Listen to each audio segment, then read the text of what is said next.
بسم اللہ الرحمن الرحیم نحمدہ و نصلی علی رسول الکریم۔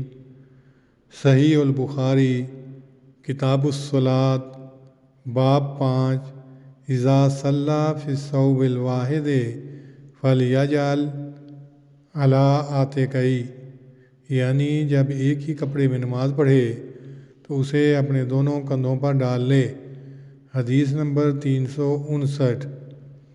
حضرت ابو ہریرہ رضی اللہ عنہ سے روایت ہے، انہوں نے کہا نبی صلی اللہ علیہ وسلم نے فرمایا، تم میں سے کوئی ایک ہی کپڑے میں نماز نہ پڑھے درآں حالے کہ اس کے کندھوں پر کچھ نہ ہو۔ اسی باب کی اگلی حدیث 360 ہے۔ حضرت ابو ہریرہ رضی اللہ عنہ سے روایت ہے کہ میں یہ شہادت دیتا ہوں کہ میں نے رسول اللہ صلی اللہ علیہ وسلم سے یہ سنا، آپ فرماتے تھے کہ جو ایک ہی کپڑے میں نماز پڑھے تو چاہیے کہ وہ مخالف سمت سے دونوں کناروں کو الٹ دے۔ تشریح: اس باب کے ذیل میں پہلی حدیث وہ لائی گئی ہے جس کی بنا پر بعض علماء یہ فتویٰ دیتے ہیں کہ پیٹھ اور پیٹ دونوں سطر ہیں، بغیر ان کو ڈھانپے نماز پڑھنا جائز نہیں۔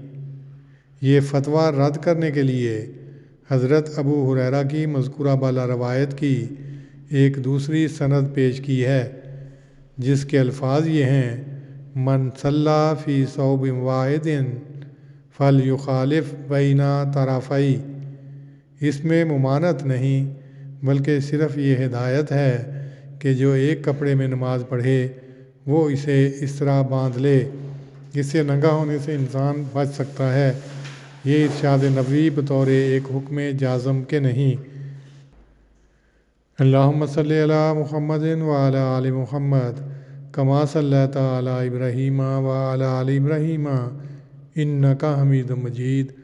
اللہم بارک علی محمد وعلی آل محمد کما بارکت علی ابراہیم وعلی آل ابراہیم انک حمید مجید۔